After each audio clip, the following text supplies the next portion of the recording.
Alright, so we're going to study game theory in this video, and in particular, we're going to study the terminology associated with game theory. There's 5 important terms that I want you to learn in the course of this video, and they're all listed right here on the left. Pretty much all of them, well, the first 3 in particular, are represented in a table. So typically when we study game theory, we're going to represent the game being played using a table, and we will see the strategies in the table, the players in the table, and the payoffs in the table. So we'll start out by drawing a 3x3 box to represent a simple little game. So we'll have 3 columns and 3 rows. So the first term I want to talk about is the players. The players are just whoever's playing the game, and we typically list all their names in this top left box. Here we're just going to call them player 1 and player 2. So we can call this like player 2 and player 1. If there's more than 2 players, you can't represent the game using a simple table because it only has 2 dimensions, and we need 1 dimension for each player.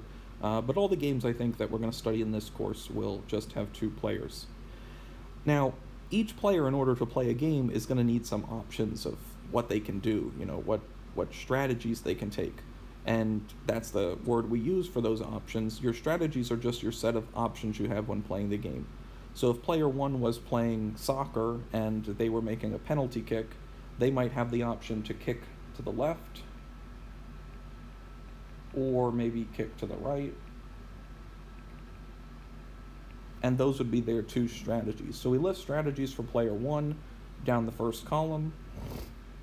Similarly, we'll list strategies for player 2 down the first row, and they could have strategies. If player 1 is the kicker, then player 2 is the goalie, presumably.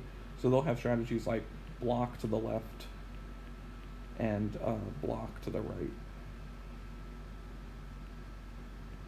And then finally, in all the remaining cells, we list what are called payoffs. And payoff is just basically a measure of how good that outcome will be for the player. So for instance, if player 1 chooses to kick left, then we're going to be in this first row. And if player, well, the first empty row so far, I guess the second row. And if player 2 picks to block left, we'll be in this column, the second column. So if we're in this row and this column, it means we end up in this cell. So what we do is we put numbers that represent how good that situation would be for each of the 2 players in that cell, and those numbers are the payoffs. So if player 1 kicks to the left and player 2 blocks to the left, if you ever played soccer, that's kind of like the worst scenario for the kicker, because the goalie's going to be right there on the left to block the shot, and in all likelihood it'll get blocked, or pretty good likelihood it'll get blocked. So this is going to give a really low payoff for player 1, the kicker. We'll say it gives them like a 1 unit payoff, and it's going to give a really good payoff for player 2, the goalie. We'll call that like a 4 unit payoff. The other really bad possibility for player 1 is when they kick right and the goalie blocks to the right.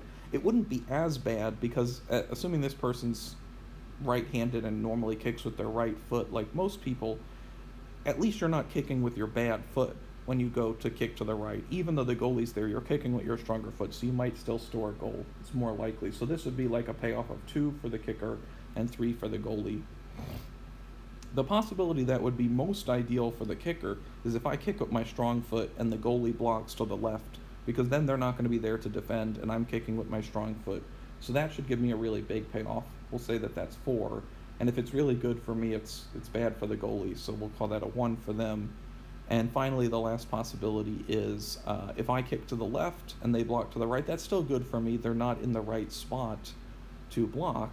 But so when I kick to the left and they block to the right, we end up in this cell, and it's pretty good for me. We'll call that a 3. It's not ideal, but it's still the second best of the 4 possibilities. And since it's the second best for me, it's kind of bad for the goalie. So we'll call that a 2, payoff of 2. The actual numbers you pick here aren't particularly important in basic game theory, what we're going to study in this course. It just matters how they're ranked. So I have a payoff for player 1. He can get a possible payoff of 1 here, 2 here, 3 here, or 4 here. What's important is that they're ranked 1, 2, 3, 4, where 4 is the best and 1 is the worst. Like 4 is 4 points. the fact that 4 is 1 unit bigger than 3 and that's 1 unit bigger than 2 actually doesn't matter. That won't matter until you study advanced game theory. So for the purposes of this video and the rest of the videos I'm going to film, I'm just going to use rankings of like 1, 2, 3, 4 for the payoffs. Alright, so finally, now that we've filled in our payoffs, the key algorithm that you need to master is basically when you read this table, you want to be able to underline the best responses. And a best response is exactly what it sounds like. If I am player 1 and I get a choice between kick left and kick right, I'm going to have to choose one of those as the best response when player 2 blocks to the left. So if player 2 picks block to the left, I'm in this column, and now I have to decide, do I want to kick left and get a payoff of 1, or kick right and get a payoff of 4?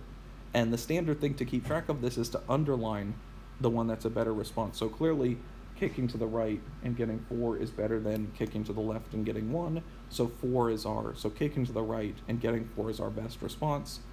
We can do the same thing here. If player 2 blocks to the right, I can kick left and get 3, or kick right and get 2. Clearly 3 is our better response, so that I'll underline. And now we can think about the best responses for player 2. If player 1 kicks left, we're in this row, and player 2 can either get 4 from blocking to the left, that seems like the smart thing to do, or 2 from blocking to the right. So clearly 4 is the best response, block to the left, block where he actually kicked it.